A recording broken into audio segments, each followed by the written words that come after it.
খাবার উপযোগী।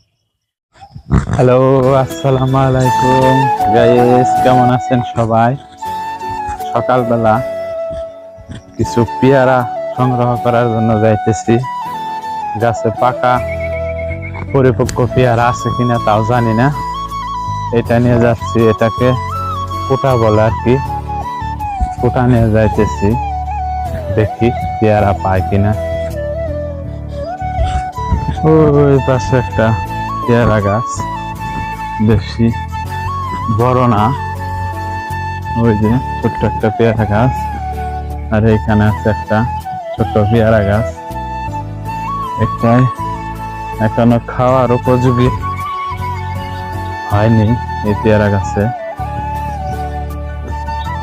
তবে ওই পাশেরটাই হয়েছে আর কি, দেখি ওই পাশেরটাই যে পেয়ারা খাবার জন্য উপযোগী হয়েছে কিনা। পেয়ারা গাছে পেয়ারা অনেক আছে কিন্তু নষ্ট হয়েছে পেয়ারা। এই গাছে পেয়ারা সংগ্রহের জন্য আসলাম আর কি। আল্লাহ ভরসা। এই দেখেন একটা, এটা ছোট থাকলেও খাবার উপযোগী সম্ভব। আহা, একটি পেয়ারা পারতে যে দুটি পেয়ারা এসে গেল। এই পেয়ারাটি তো আর খাওয়া যাবে না, কিন্তু এটা দেখেন, এটা খাওয়ার উপযোগী আর কি। দেখি আল্লাহ ভরসা। পেয়ারা গাছের সাথে এই যে লেবুর অভাব নেই।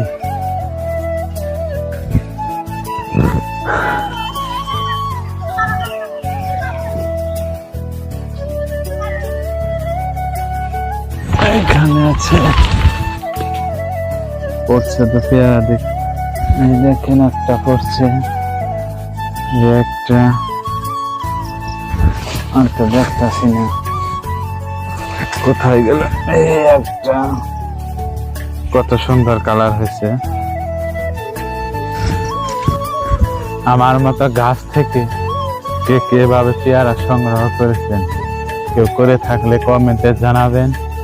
সবাই ভালো থাকবেন এই প্রত্যাশায় করি, এবং কি পেয়ারা খাবেন।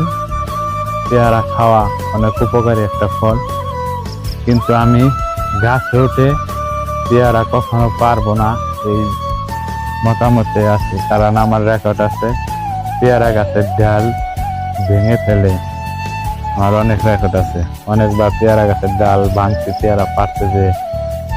সবাই ভালো থাকবেন, আল্লাহ হাফেজ।